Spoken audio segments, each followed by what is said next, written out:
battle, the battles of, or the wars of the last 30 years, the battles of the last 30 years, and the wars of the next 40 years to come. So,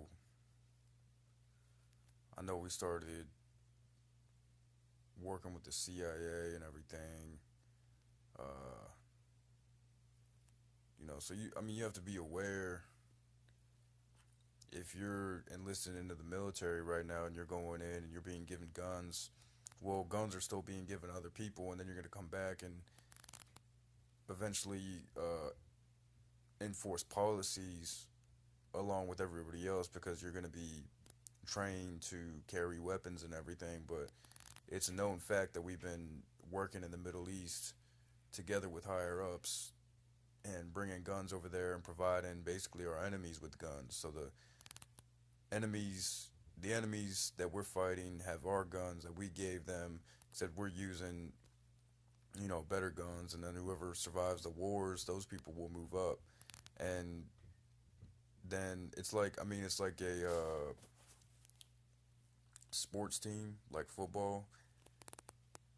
When the varsity team, like a high school football team, like when the varsity team gets new jerseys, they pass their jerseys down to the junior varsity team, and the junior varsity team passes their jerseys down to the freshman team, and then the freshman team donates their jerseys, or however it works. It's just like that. It's just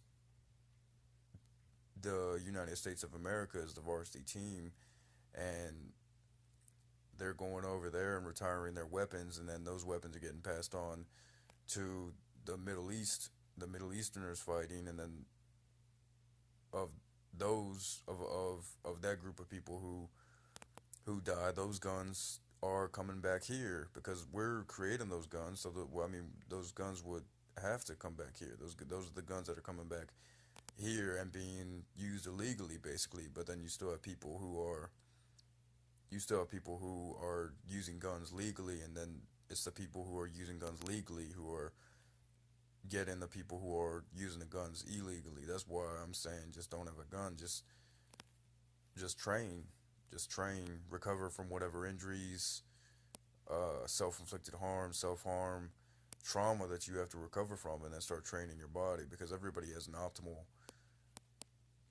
body for everything we're about to go into in the next 40 to 60 years. So in 2060, when the final battle is taking place and everything,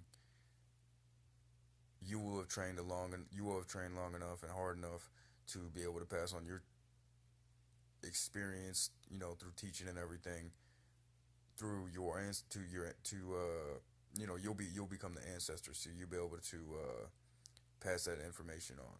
And I was about to say that the children that you have or the people that you have are your ancestors, but that's not really the case. Your ancestors are your ancestors, so I would leave that alone.